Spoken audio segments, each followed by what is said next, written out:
नमस्कार दोस्तों, स्वागत है आपका मेरे चैनल पे। दोस्तों, जैसा कि आप जानते हैं कि प्रोजेक्ट 75I को अप्रूवल दे दिया गया है, जो कि 43,000 करोड़ रुपए का है और 6 सबमरीन बनाने के लिए है। लेकिन दोस्तों, ये प्रोजेक्ट इतना खास क्यों है? नेवी कब से इन सबमरीन का इंतजार कर रही थी? और साथ ही दोस्तों, ये सबमरीन जो बनेंगी ये क्यों पहले वाली सारी सबमरीन से बेहतर होंगी? आज इसी के ऊपर बात करेंगे। चलिए दोस्तों, शुरू करते हैं।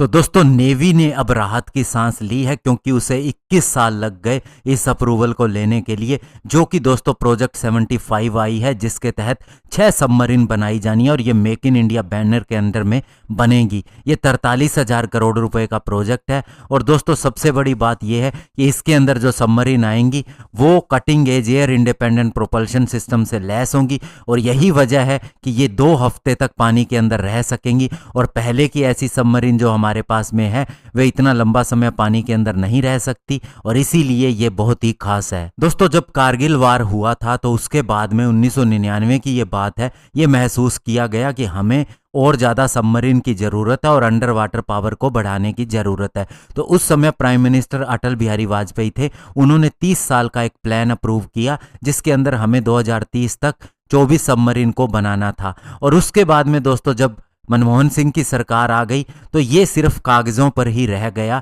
और 10 से 12 सालों तक नेवी वेट ही करती रही। और फिर दोस्तों, नरेंद्र मोदी गवर्नमेंट आई और 2019 के अंदर इन्होंने एक्सेप्टेंस फॉर नेसेसिटी को अप्रूव्ड कर दिया। और अभी दोस्तों, इस प्रोजेक्ट को भी पूरी तरह से अप्रूव कर दिया है।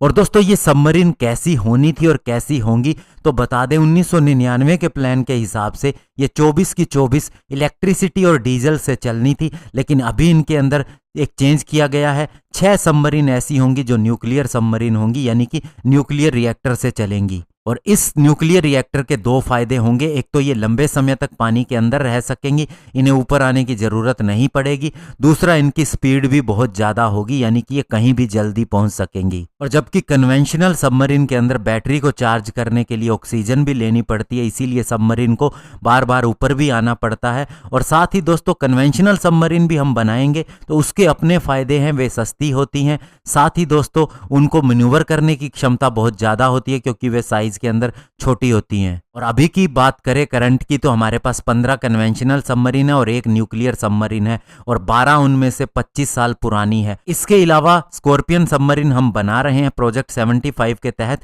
3 सबमरीन हमें मिल चुकी हैं, 3 हमें मिलनी बाकी हैं।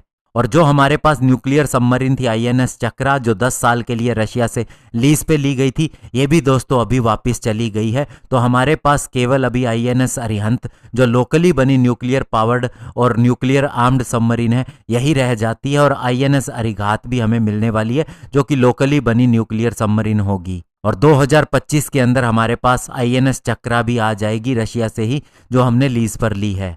और दोस्तों, ये इसलिए भी जरूरी है क्योंकि चाइना को अगर हम देखें तो उसके पास 350 वारशिप है, 50 कन्वेंशनल सबमरीन है और 10 न्यूक्लियर सबमरीन है, और उसका प्लान 450 तक जाने का है। और साथ ही दोस्तों, वह पाकिस्तान के साथ में भी काम कर रहा है। $7 बिलियन की जो डील हुई है, 8 युआन क्लास की सबमरीन वह पाकिस्तान को देने वाला है और 4 मल्टी रोल फ्रिगेट भी देने वाला है। तो दोस्तों, इसी को देखते हुए इस प्रोजेक्ट के अप्रूवल के लिए बहुत ज़्यादा ज़रूरत समझी जा रही थी, और जो कि गवर्नमेंट ने अभी दे दिया है। और अभी दोस्तों, इन सबमरीन के ऊपर थोड़े ही समय के अंदर काम भी शुरू हो जाएगा, जब एक फॉरेन पार्टनर सिलेक्ट कर लिया जाएगा हमारी लोकल कंपनीज के साथ में जाने के लिए। और उसके बाद से नेवी की इन सबमरीन के ऊपर काम शुरू हो जाएगा।